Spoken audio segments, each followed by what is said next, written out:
Salah satu keinginan besar Ibunda Maryam adalah punya anak yang kelak jadi seperti Zakaria, berkhidmat untuk Masjidil Aqsa. Lalu beliau bernazar, kemudian hamil. Yang tadinya nggak hamil-hamil, tapi gara-gara punya nazar gini, Allah beri dia rezeki hamil. Cuman sedikit berbeda dengan harapan beliau, bahwa yang diharapkan lahir anak laki-laki. Soalnya bukan nggak mau anak perempuan, bukan, karena tradisinya nggak boleh anak perempuan berkhidmat di Masjid Aqsa. Jadi masih pakai mindset tradisi Bani Israel. Tapi Allah pengen mematahkan mindset itu, pengen mengganti tradisi itu dengan cara sengaja Allah setting lahirnya anak perempuan. Dan anak perempuannya juga bukan anak perempuan biasa. Menurut saya itu perempuan nomor 1 di dunia yang paling istimewa.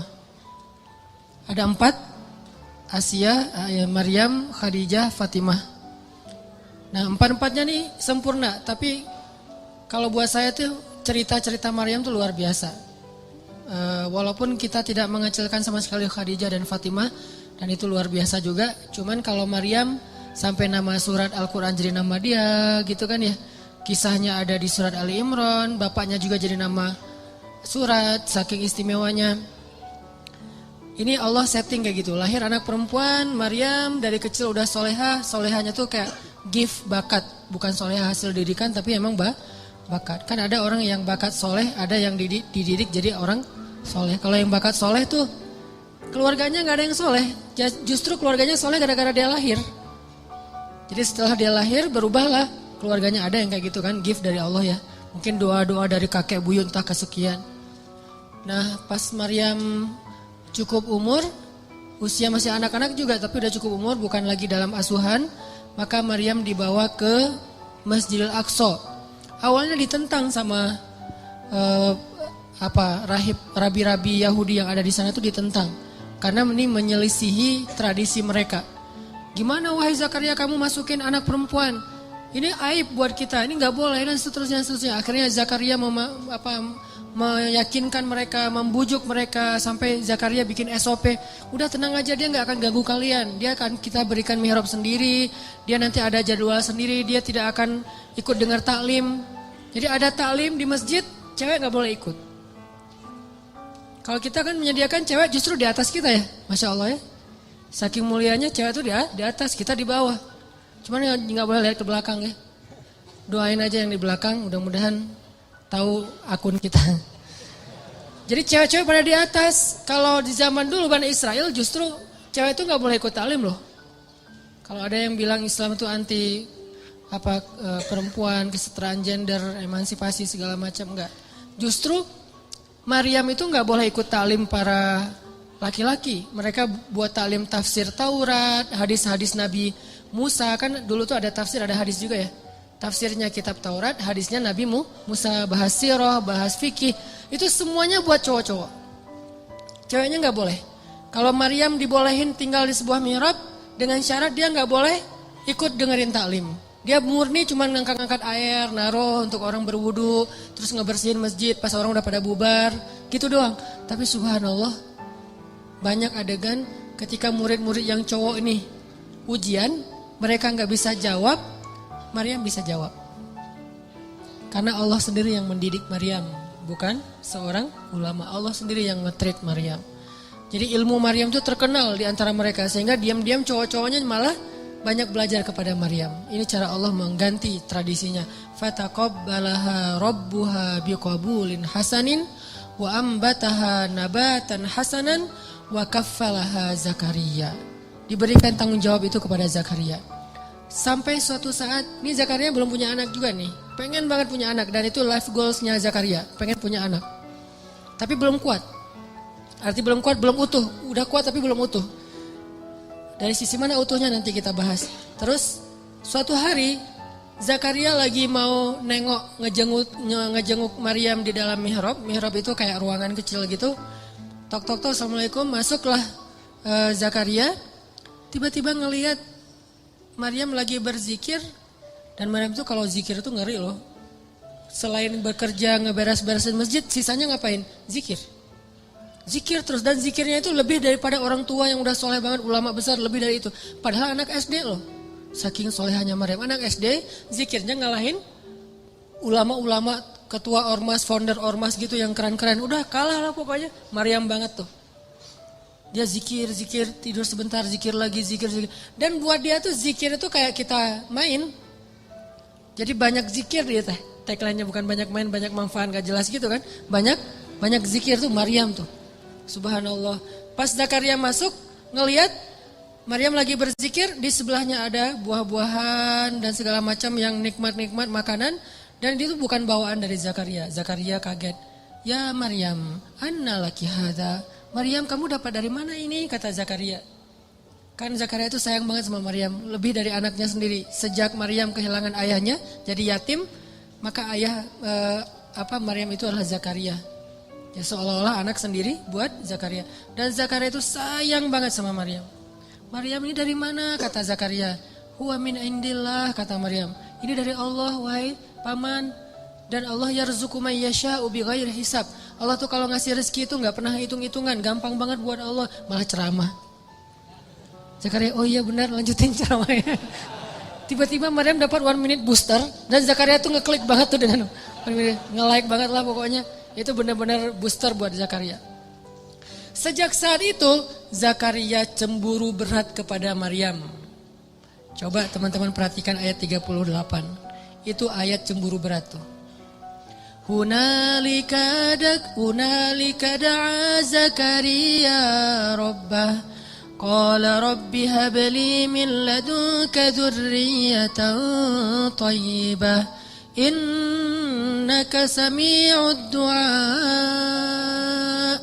Pada saat itulah Zakaria berdoa kepada Rabbnya. Pada saat apa? Pada saat Zakaria ngelihat Maryam ini udah keren banget. Ada adegan sampai dikasih makan dari langit. Zakaria udah gak tahan lagi, pengen banget punya anak kayak gini nih. Hunalik, pada saat itu di sana. Jadi kalau hunaka itu cuman di sana doang, kalau hunalika di sana dan pada saat itu. Ketika Zakaria terkagum-kagum tuh udah luar biasa kepada Maryam. Hunalika da'a Zakaria rabbah. Saat itulah, di sanalah Zakaria langsung berdoa kepada Rabbnya. Rabbi habli min ladunka dzurriyyatan thayyibah. Ya Allah, beri saya keturunan kayak gitu ya Allah. Coba, kayak gitu. Saya pengen kayak gitu ya Allah, yang soleh seperti itu. Minta tetap anak laki-laki tapi solehnya kayak Maryam. Jadi minta anak laki-laki tapi teladannya anak perempuan. Coba, ini bukan hal besar soal laki-laki dan perempuan dalam Islam. Kadang teladannya laki-laki, kadang teladannya perempuan, dan itu hal yang bukan not big deal lah pokoknya. Ya Allah, beri saya anak laki-laki tapi sesoleh Maryam. Saya pengen banget kayak gitu tuh. Ini soleh luar biasa. Fataqabbal innaka sami'ud du'a. Akhirnya turunlah Jibril kepada Zakaria saat itu di ayat 39. Fanadathul malaikatu wa huwa qa'imun yusalli fil mihrab anna Allah yubashshiruka bi Yahya musaddiqan bi kalimatin min Allah wa sayyidan wa hasuran wa nabiyyan minas salihin. Salah satu di antara kelebihan Yahya yang disebutin di ayat 39 apa? Wa hasuran. Hasur. Apa itu hasur? Hasur itu sifat cowok yang kalau di cewek itu namanya Azra. Kan julukan Maryam itu Maryam al-Azra. Apa arti Maryam al-Azra? Saint Mary. Itu bahasa Inggris yang diambil dari bahasa Arab. Saint itu artinya suci. Jadi Azra itu suci. Suci dalam arti apa? Gak pernah disentuh oleh siapa-siapa. Walam yamsasni basyaru walam aku baghiya. Saya itu gak pernah disentuh laki-laki dan bukan perempuan yang murahan. Jadi Maryam itu saking terjaganya, dia gak kenal laki-laki kecuali 3 orang yang kenal dekat. 1, bapaknya Imran. 2, pamannya Zakaria. 3, anaknya Isa. Jadi kalau kita periksa di list kontak handphonenya Maryam, cowok itu cuma ada 3 loh. Sisanya semuanya cewek. Kalau kita kan 50-50 sih. Bahaya banget. Atau lebih parah lagi, cewek tapi namanya cowok. Ini modus. Kalau Maryam, list kontaknya tuh cuma 3 doang yang cowok. Yang sisanya cewek semua, saking terpeliharanya Maryam. Nah kalau perempuan namanya Azra, kalau laki-laki namanya Hasur. Arti Hasur itu laki-laki yang sangat terpelihara, terjaga banget. Nggak pernah bisa digodain. Kalau Yusuf hampir kegoda, kalau Yahya nggak bakalan sama sekali. Benar-benar terjaga. Sampai ada cewek yang jatuh cinta sama Yahya gitu kan. Setiap hari nge-like postingan Yahya, first like, komen kayak gitu. Yahya biasa-biasa aja nggak di follow back sama Yahya. Lama-lama dia putus asa, vulgar gitu, nge-DM, follow back dong Yahya, nggak di follow back. Akhirnya dia teriak-teriak, ya, minta tanda tangan, apa segala macam. Minta apa, kupluknya Yahya, minta topinya Yahya. Wah Yahya mah nggak diwaro sama Yahya, biasa-biasa aja. Lama-lama nih cewek patah hati. Karena dia patah hati, akhirnya dia nekat. Nekatnya apa? Dia minta hadiah ulang tahun ke bapaknya, kepala Yahya.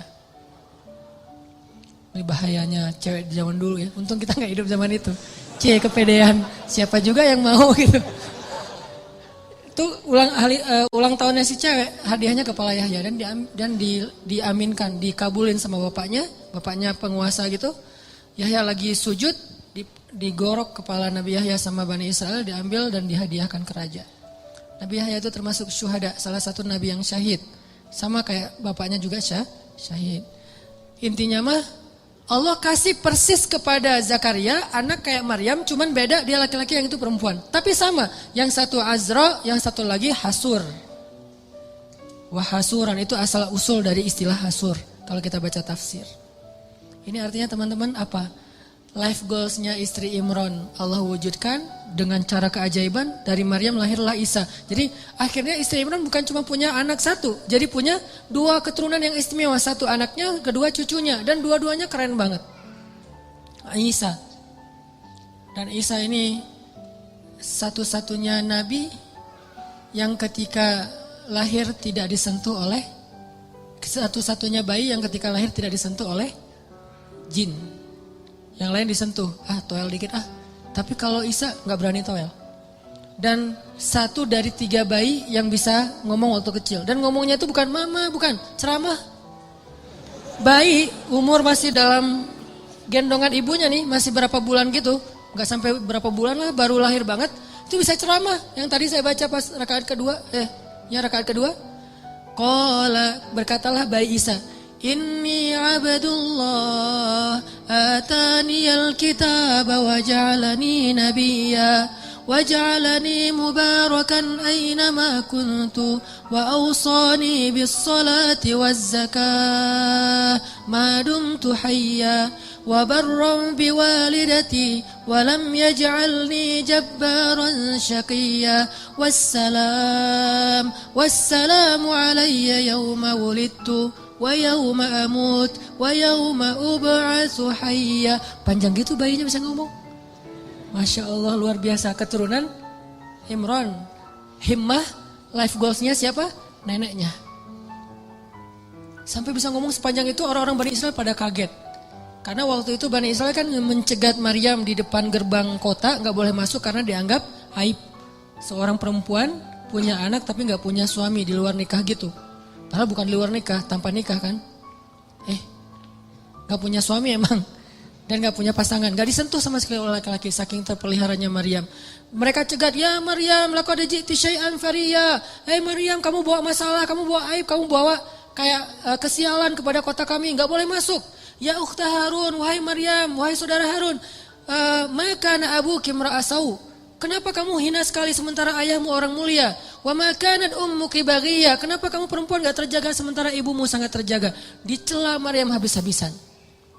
Kata Allah pada Maryam, kalau kamu dicela, diam aja. Gak usah komen, gak usah balas, gak usah curhat-curhat di medsos. Diam aja. Nih nasihat Allah kepada Maryam nih. Jangan curhat di medsos. Fa imma tarayinna minal bashari ahadan faquli inni nadartu lirrahmani sawma falan ukallimal yawma insiya. Maryam, nanti kalau kamu di haters, jadi kan banyak haters di Bani Israel kan suka haters orang soleh gitu kan. Mereka nge-follow tuh bukan pengen dapat inspirasi, cuma haters doang. Ngintip dia lagi posting apa, diserang. Posting apa, diserang gitu. Akhirnya kata Allah, kalau kamu diserang, komennya gak enakan, terus kamu dihaterin sama mereka, udah diem. Gak usah dibalas, gak usah diapa-apain, gak usah di-blok, gak usah dihapus tuh komen. Pengalaman. Terus diapain? Diem aja. Terus kalau diem gimana? Tenang, biar aku yang belain kamu. Jadi ketika seorang meminta bela dari makhluk, Allah gak akan ngebelain dia. Ketika kita diam dan meminta bela kepada Allah, Allah akan belain kita. Kan terjadi di zaman Nabi itu ada 2 orang bertengkar nih. Yang satu ngomel, teriak-teriak marah-marah. Yang satu lagi diam aja, dia sabar. Nabi dari jauh memperhatikan sambil tersenyum. Terus lama Nabi perhatiin, Nabi tadi lagi lewat nih. Gak sengaja ngelihat ada 2 orang bertengkar, yang satu diam, yang satu ngomel. Nabi memperhatikan yang diam sambil senyum lama. Lama dia ngomel, akhirnya yang diam tadi gak sabaran, gak kuat lagi, dibales. Dia komen. Begitu dia komen, Nabi langsung jalan dan gak tersenyum lagi, cemberut. Sahabat bertanya, ya Rasulullah, apa yang terjadi? Kenapa Nabi udah berjalan sekarang cemberut? Kata Nabi, tadi ketika yang diam ini diam aja nih, dia sabar, malaikat mendoakan dia dan tersenyum untuk dia. Tapi begitu dia kepancing komen, malaikat pergi. Maka saya juga gak akan berada di situ, saya ikut pergi. Masya Allah. Jadi kalau kita dikomenin yang gak enakan sama orang di medsos, diamin aja, biar yang nge-follow kita malaikat. Malaikat nge-follow kita banget tuh dan ngedoain kita. Tapi begitu kita kepancing balas komen, yang komennya itu sama-sama tidak baik isinya, keburukan, mencela dan segala macam, maka malaikat unfollow. Makanya Nabi juga pergi. Maryam disuruh diam. Lan ukallimal yaum insiya. Saya gak akan ngobrol sehari ini. Diam aja, puasa ngomong. Walaupun itu syariat terdahulu, bukan syariat kita. Terus orang-orang menghujat Maryam. Habisin semuanya, dihabisin ke Maryam. Akhirnya Maryam itu berat banget pundaknya, diam. Maka Allah memberi dia ilham, kasih isyarat ke bayimu. Fa'asyarat ilaih. Maryam diam juga makin menjadi-jadi. Akhirnya Maryam mengisyaratkan kepada bayinya, suruh ngomong dengan bayi saya. Tapi dengan bahasa isyarat. Fa'asyarat ilaih. Mereka malah bertanya, qalu kaifa nukallimu man kana fil mahdi sabiyya. Ya Maryam, kamu udah gila. Ternyata kamu bukan cuma hina, bukan cuma rendahan, tapi gila juga ya. Kayaknya stres deh kamu. Masa kita disuruh ngobrol sama bayi? Langsung bayinya ngebelain mamahnya. Kata si bayi teh, ini mama gua disuruh berbakti sama mama gua. Apa kalian? Akhirnya pada takut. Wah, coba bayangin, bayinya bisa ngomong lancar, bahasanya tuh tinggi lah gitu, kayak syair. Qala inni abdullah, saya itu hamba Allah, kata si bayi. Gak tahu nunjuk-nunjuk apa enggak, pokoknya gitu aja. Inni abdullah ataniyal kitab, saya itu dikasih Alkitab loh. Jadi dia akan diberikan nanti Alkitab, Injil. Waja'alani nabiyya, dan Allah jadiin saya seorang nabi. Waja'alani mubarakan aina ma kuntu, dan Allah menjadikan saya berkah dimanapun saya berada, pasti ada keberkahan. Wa awsani bis shalah, Allah perintahkan saya untuk salat. Waz zakah, Allah suruh saya berzakat. Madumtu hayya, sepanjang hidup saya. Wa barram biwalidati, Allah suruh saya berbakti kepada mama saya. Walam yaj'alni jabbaran syaqiyya, Allah enggak menjadikan saya seorang laki-laki yang penentang dan laki-laki yang kasar. Wassalamu alaihi, keselamatan buat saya. Yauma wulidtu, hari ketika saya dulu dilahirkan. Wa yauma amutu, hari ketika saya diwafatkan. Wa yauma ub'atsu hayya, hari ketika nanti saya akan dibangkitkan. Bayangin bayi ngomong kayak gitu. Kita aja yang udah dewasa bingung mau ngomong. Mau ngelamar aja bingung mau ngapain. Calon mertua nanya, "Dek, mau ngapain di sini?" Saya juga bingung, Pak, ngapain? Bingung gitu. Saking labilnya. Ini bayi coba. Kenapa bisa gitu, teman-teman? Doa, himmah, life goals dari neneknya. Setelah kisah panjang ini, saya pengen nyimpulin sederhana aja. Gimana caranya kita kalau punya keinginan, punya himmah, punya goals dalam hidup kita, gak serumit istri Imron, hal-hal sepele aja. Allah kabulkan, Allah restui, Allah wujudkan, bahkan dengan keajaiban dan surprise kejutan-kejutan. Caranya 3. 1, intasdukillah yasdukka. Kalau kita jujur kepada Allah, Allah pasti akan tolong. Apa maksudnya jujur pada Allah? Kita kalau ada kepengen sesuatu, libatin Allah dong dalam kepengen kita, dalam niat kita tuh. Maksud libatin Allah harus ada karena Allahnya. Pengen nikah kenapa? Saya pengen masuk surganya gak sendiri. Pengen nikah kenapa? Saya pengen tahajudnya tuh ada yang bangunin. Walaupun akhirnya dia tidur lagi. Gak apa-apa, yang penting gak bangunin. Pengen kuliah ngambil jurusan A, B, C, nggak apa-apa, nggak harus semuanya jurusan agama kan. Ada ilmu syariat, ada ilmu sains. Dan dua-duanya itu bisa jadi ilmu dunia, bisa jadi ilmu akhirat. Karena ilmu akhirat itu bukan ilmu agama, ilmu dunia itu ilmu sains bukan. Ilmu dunia akhirat itu tergantung niatnya buat apa. Orang belajar sains kalau niatnya untuk suatu kebaikan itu ilmu akhirat loh. Makanya libatkan Allah dalam niat kita. Saya belajar desain karena saya pengen bantu dakwah lewat desain. Saya belajar fotografi karena saya pengen bantu dakwah lewat visual. Saya belajar A, B, C sampai Z karena saya pengen, artinya libatkan Allah dalam proyek kita. Intas dukillah, kalau kita jujur dalam hal itu, jasduka, Allah pasti bantu banget tuh. Makanya kenapa Allah ngasih keajaiban kepada istri Imran? Karena niatnya juga apa? Pengen berkhidmat ke rumah Allah. Tapi kalau pengen bangga-banggaan doang mungkin gak akan diwujudkan sama Allah.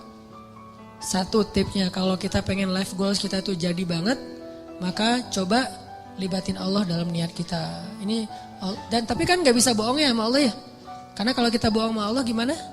Yukhadi'una Allah walladzina amanu wa ma yakhda'una illa anfusahum wa ma yash'urun. Allah tahu banget lah. Kita mau bohong, mau jujur tahu banget. Wa asirru qaulakum aw jaharu bih innahu alimun bidzatis sudur. Jadi sama Allah tuh gak ada gunanya kita bohong. Sama manusia dosa tapi kadang untung. Secara dunia ya, dosa berbohong tapi kadang-kadang untungin dunia kita. Tapi sama Allah gak bisa karena dia gak akan ketipu sama kita. Alimun bidzatis sudur, sangat tahu segala yang tersembunyi dalam hati kita. Jadi kalau kita jujur kepada Allah dalam satu goals, dalam satu kepengennya kita, harapan kita, himmah kita, karena kita pengen ada urusannya dengan Allah, pengen dapat ridha Allah, pengen apa dengan Allah, maka Allah pasti akan bantu.